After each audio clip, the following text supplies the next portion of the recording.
Good morning to all of our viewers today and welcome to Off the Record. All the hot celebrity gossip and interviews with questions that other interviewers would never dare to ask. My name is Kane. And I'm Tyra.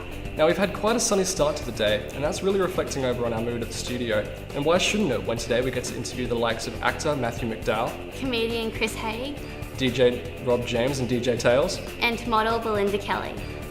I'm really excited about today, Tyra. How about you? I am. So without further ado, we're going to cross you over to James and Ella, who are currently interviewing our actor, Matthew McDowell. So Ella, what is acting? Well, James, I believe acting is the work of an actor or an actress, which is a person in theatre, films, television, or any other storytelling medium who tells the story by playing a character, usually speaking or singing the written play or text. Okay, so you ever met a famous actor? No, I haven't met anyone famous yet, but after today I will, and that famous actor is Matthew McDowell. G'day. Hi Matthew. How are you? Hi. So Matthew, I heard you do horse riding. Why do you enjoy it? I've been doing horse riding since I was 15, Okay. back in Bundaberg, so I still enjoy it today. It's lots of fun. I've also heard that you've been a professional entertainer for your whole life. What did you enjoy about that? Oh, it's amazing what you guys can enjoy from being an entertainer. Having a live stage look at you, clap at you, and the fact that I used to entertain all the neighbourhood in my undies when I was about 4 years old. The big cape, you know, I thought I was Superman. It was fun. At the Queensland Shakespeare Festival, you played Lord Caplet. Was that fun? Oh, it was fun. Being Juliet's father, you know, the big, bolsterous, sort of chauvinistic guy. It was fun. I know that you're a corporate singer and a piano player, and you performed at many award-winning restaurants. What did you enjoy about that? Oh, just the fact that you get a live audience, you can play the piano and sing for a lot of elderly people, and just play their sort of style. Like Elton John, that sort of thing, it's great. Elvis Presley, that's right. Are you in love at all? I was in love with Scarlett Johansson, but not in love right now, unfortunately. Matthew, what do you love about entertaining? The fact that you have a live audience, and the fact that you can just entertain people, the big applaud you get at the end, and the fact that everyone laughs at you when you do something silly on stage. It's Great fun. atmosphere, isn't it? Oh, it's amazing. So, Matthew, I heard you auditioned as Austin Powers on Australian Idol. Oh, I sure do. It's lots of fun actually getting up in front of Marsha and going, "Hello, darling, how are you?" And Matthew, what do you love about acting? Oh, the fact that you can tell a story, the live feedback you get from the audience, and also the fact that you can just take people away from their everyday lives, put them in this fictional sort of space. Well, Matthew, are you going to continue acting? Probably till the day I die, when I'm about 120. Okay, and are you in any upcoming films, ads, TV shows? Yeah, I'm on a show on Bridge 31 at the moment. Okay, Yeah, it's called the Late Night Show, so I do a few vox pops every now and then. we'll look out for you. That'd be great. This has been Ella and James with the awesome Matthew McDowell. Thank you, James and Ella. Isn't it interesting seeing an actor outside of their character's shoes? It really is, you know. I love seeing actors portray their own character, you know. Yeah, alright. So next up, we'll be seeing someone who doesn't act but has as much fun as acting. Helen and Dylan, over to you with DJ Tails and DJ Rob James. A DJ. What is a DJ? Disc jockey, I think. There are many types of DJs. Such as radio DJs, club DJs, and internet DJs. Now we're here with Rob James and DJ Tails. It's awesome to be here with you guys. Thanks for having us. So, being a DJ seems like it would be a real awesome job. Well, is it? Would you say? Yeah, no, it's definitely a lot of fun. There's a heck of a lot of entertainment that we get from that as well, because we're not just playing music for other people, but we're playing the music or the songs that we really enjoy as well. So we get a kick out of it too. So, yeah. Definitely the best job in the world, I think. Awesome. So what does it feel like when everyone's screaming out your name? It's a little bit scary at times, I think, purely because you kind of have to perform, you know, and that can be quite difficult at times to stand up in front of people who obviously respect you, and you always want to do your best and give them everything that they expect of you. So it can be, but I mean, at the same time, it's nice to know that people like what you do. Definitely. Yeah, so take us through life in a day of a DJ. Well, Rob and I used to run our own party, and that was quite involved because we had like access to all our own equipment. So we didn't just go into a nightclub where everything was set up. We'd actually spend an entire day bringing in our own turntables, but also our own speakers and our own lights. So we, sometimes just to play that 1 hour or that 2 hours for a crowd would be more like 8 hours or 10 hours worth of work. And there was a lot of planning that went into stuff like that behind the scenes, beforehand. So it really was a lot of work, but it's definitely worth it at the end of the day. What are some of your most embarrassing moments in DJing? For me, having like a CD or a record skip halfway through a song when everybody stops dancing, yeah, that's terrible. Yeah. That's not good at all. So random question, if you were God for a day, what would you do? That is a random question. I don't know, that's totally put me on the spot. I'd probably fly, I think. Flying sounds good. Flying's not bad. Yeah. Or maybe the power to like travel through time. Yeah, for sure. That's cool. Who are some influences of yours? A DJ that I respect is probably a guy called Kyle Cox. He's 40-something-year-old guy from the UK who's well respected. And to be able to do something like that for at least 20 years or 25 years and still be well respected, I think that's quite important. And for me, I'd have to say The Prodigy, who are an English band you've most probably heard of. They don't actually DJ, they're more live musicianists, but they definitely inspired me to get into music and to do it. Another random question, if you guys were reincarnated, what would you come back as? Cat. Yeah, I was going to say cat as well, so maybe I'll change it. Panda. What age did you stop wetting the bed? I'd have to ask my mum that one. Yeah, I don't know. I definitely never wet the bed. Hey, never in my life. Lies. Do you guys scrunch or fold? Ooh, we're getting personal. Scrunch. I'm a folder. Cheers, thank you. So before you go, would you be interested in giving us a quick demonstration or teaching us how to DJ? Sure.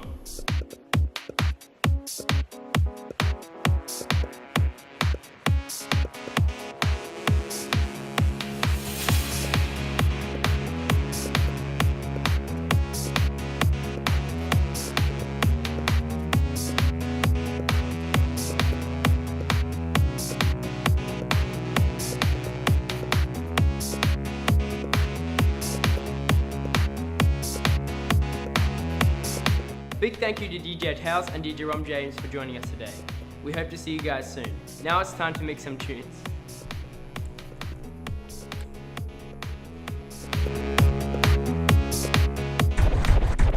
Thank you, Callan and Dylan. I never really knew what a DJ did or what they were, but after doing a bit of research, I found that it actually seems like a pretty good hobby, if not a career. Yeah. Alright, so next up we have someone whose career is to actually make people laugh. We're crossing over to Nick and Bridget, who are currently interviewing our comedian, Chris Haig. Who would have thought that comedy has been around since human existence? It was first called Homo erectus. There are many different types of comedy today. Some are well known, like stand-up comedy, sitcoms, and blunder comedy that we see regularly in Mr. Bean. In the 2000s stand-up, bounced back from the 90s decline, comedy isn't only back on top, but staying there. And here we have with us today is somebody who is not clowning around about comedy, Chris Haig. Am I allowed to clap myself? Yeah, I guess. You could clap a bit more over there, just... Who was your first crush? Who was my first crush? Oh, good question. I think my first crush was probably Princess Leia in Star Wars. What's so funny about that? That's not funny. Have you seen Star Wars? Have you actually met her? No, but she hasn't met me either, so... But have you seen Star Wars? You'd like Harry? I've got all this. You promise? Yeah. You're not just saying that to like No, be I've cool? got all the movies. My brother loves them. Okay, and what about you? No. I bet you like Harry Potter or something weird. No. No, good. You like Harry Potter too, don't Yes. you? Get out. Right. How did you come into the entertainment industry? Triple J, the national radio station, had a competition for stand-up comedians, and they have it every year. It's called the Raw Competition, and I'd always wanted to do it since I was about 15 or 16. I thought, well, this year I'm going to do it. So finally, I wrote down as much material as I thought was funny, and I jumped up on stage for the first time, and the first joke, people laughed, which was really exciting after wanting to do it for so long. So it was a bit of a dream come true. And then I came second for Queensland, and I've just gone on from there, and now I get paid to do it. How long do you think before you're gonna quit? I hope I never quit. Like, unless like I lose my voice box, then I'd probably have to quit. It'll be a mime comic, and that's really hard because there's only so much of this that's funny. So you have quite an unusual talent, smelling colours. How did you come across this unique gift? Well, I needed a way to impress women. Apart from like my good looks, charm, masculine physique, obviously my humour, I needed something else just to get them over the line, and this was something I found that I could do. Now we have a little game for you to do. Okay. Could you please put this on? Okay. Over your eyes. Oh, sorry. So then you can't see. Okay. Okay. Now we're gonna give you something to smell. Okay. Yeah. Could you tell us what colour this Okay. is? It's a special gift that I've got. It smells a little like orange. Is it like a dark orange? Am I close? Yes. What is it? Red. Yeah. Red. Well, that's worth a clap. You've never seen that trick before. And now could you put the blindfold back Yes, on? of course. One more. Okay. This isn't where like I've got a. Okay. Yeah. Okay. This one definitely yellow. Definitely yellow. No. Blue. I'm colourblind, so I never know when I'm right or wrong anyway. So it's a great trick. Okay. Did you ever have to dress up as anything pathetic? I did. I had to MC an event for like a big company once, and they had an Arabian Nights theme. And because they were paying me like a lot of money, like enough to buy probably like 4 or 5 sets of Lego in one go, which is like, I know, impressive. I had to wear these. Oh, how'd that get there? I had to wear like these baggy, colourful pants and this tiny little waistcoat that like barely covered my nipples, so it was a little bit. And it was winter, so I was a bit shy. Now have you heard of the classic sad clown syndrome? I have. Do you ever have to paint on a face, on a smile, even when you didn't feel like it? Who wrote these questions? Who wrote this question? Was that you, or is that? How old are you? 10? You shouldn't be asking like things like this. You should be asking funny stuff like poo jokes and things. Well, yeah. Some days if you're having a bad day, what's a bad day for you guys? Like getting a flat tire on your bike or not getting an iPod or something? No, lots of homework. Lots of homework. Okay. Well, sometimes if I'm having a bad day, it's quite strange because if I'm having a bad day, I find I actually have a better gig at night. And I don't know what it is, but if I'm having a bad day, I find it easy just to do the whole switch around and really put on my happy face and march on through. So it's a bit strange like that, but for me that really works. Can you tell me any tricks of the trade to help me become a comedian? Talk about what makes you laugh. So is there anything that's made you laugh today? Apart from me, because that's embarrassing if you talk about me all the time. So. Probably my 2 cousins. They're really little and they do really funny things. Well, there you go. You could talk about those guys, but I reckon talk about what you know and talk about it really, really passionately. What would you do if you tripped on stage? How badly have I injured myself? Because if I've broken something, I'd probably call 000. If I just stubbed my toe, I might just cry a little bit, but so no one could see it. It'd be, you know how when you like, I'm not crying, and like you sniff back really hard so you don't cry. I'd probably do that. Have you ever tripped? I once fell off the stage because I do a joke about chess, and the knight is the horsey one that moves sort of 2 forward and 1 to the side, or 1 to the side and 2 forward. And in the joke I pretend I'm the knight, and this particular night it was a small stage, and I forgot where I was on the stage, and when I went to take my second step forward, I fell off into someone's lap. Okay. But she was like a very, very big lens, and just sort of bounced back up. So What would you do if you had to dress up as like a clown and then run off the stage randomly? And what would I do? I think it's what I would do before that. I would make sure I was getting paid a lot of money. Because I can only be an idiot for X amount of dollars, and if I'm going to be a complete imbecile, you're going to have to double that. So I don't do this just to make people laugh. I got bills to pay. You know, when like Energex comes around, I can't like tell him a few of my best ones and hope he goes away. So yeah, I don't know if I'd like to dress up as a clown. Clowns scare me. Don't the clowns scare you? No. Okay. Could you give us a quick demonstration of what you do? Yeah? Okay. I'll sit in the middle. Alright. Because I have to, for this particular joke, I'm driving a bus, right? Okay. Alright. So I'll do like the setup and then I'll do the actual thing. Who wants to be my microphone stand? Thanks very much. So you need to be, right, okay. So do you guys catch buses ever? Yeah, Sometimes school buses. Okay. all the time. All the time. And what do you think of catching the bus? It's very boring. Now I don't catch buses like much anymore, but I love Brisbane. I love everyone in Brisbane. You guys are great. All my friends are great. My family's great. But I find Brisbane bus drivers, they're always really, really grumpy. Like really, really grumpy. So I'm really glad that like Brisbane bus drivers don't have a microphone. You know, like the pilots get. You know, like this is your captain speaking today. We're flying in the air. Like no kidding. So like I just imagine like if Brisbane bus drivers had a microphone like pilots get, you know, to be like, G'day, my name's Barry. I'll be driving the bus for you today. You'll notice today we're travelling at 40 k's an hour, 20 k's under the speed limit, because I don't know the timetable. Throughout the journey, I'll be applying pressure to the brakes unreasonably hard at the irregular intervals for no apparent reason. This is because you're not wearing seatbelts, and I am.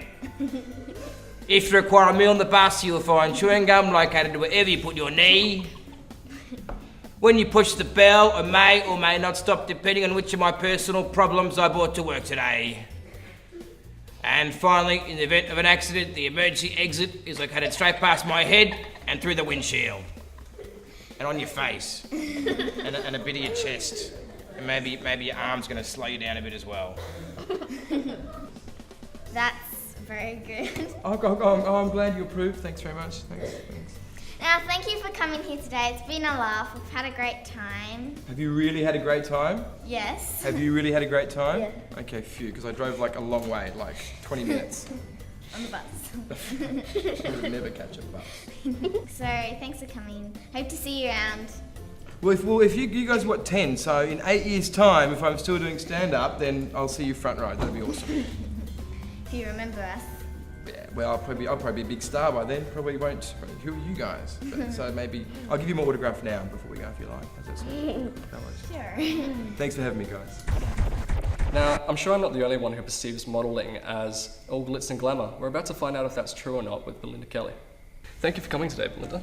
Thank you very much for having me. Oh, it is all glitz and glamour. No, I'm just joking. I've been doing modelling on and off since age 20, a bit of acting, TV presenting as well. So, I've certainly had my fair share of interesting, glamorous experiences, but I've always tried to stay quite level-headed and do some study and all that as well at the same time. Yeah, definitely. Yeah. So I heard you had a casting today. How do you prepare for auditions, and do you have any special ritual? I generally like to plan as far ahead as possible for my schedule when I know there are things coming up, particularly like castings or auditions as well for acting or presenting. The night before, in the morning of, I'll try and get into line with whatever casting or branding it is for that particular day, and try and put myself into the best state of mind for that particular job. Have you always wanted to pursue the modelling or fashion industry? I think around about age 19, I definitely wanted to get into modelling. I don't think I thought that I'd be able to then do presenting and acting as well, so that's been a bonus. And the fashion I've become obsessed with kind of later in life, you know. Love the magazines and the different designers and all that sort of thing. So so modelling always, and fashion kind of a little bit more of late. So what's one of your most embarrassing outfits you've ever worn? Probably a bikini. I think one year I did work at the Indie. It wasn't that tragic, but it was probably maybe boots and kind of little shorts once when I was a bit younger, and that just looking back, it's a bit embarrassing. Yeah. So being a model, I'm sure you've heard the rumours that go around that models actually don't eat or have a very strict diet that they need to follow. Is that true? Do you have a special diet that you need to follow in order to stay healthy?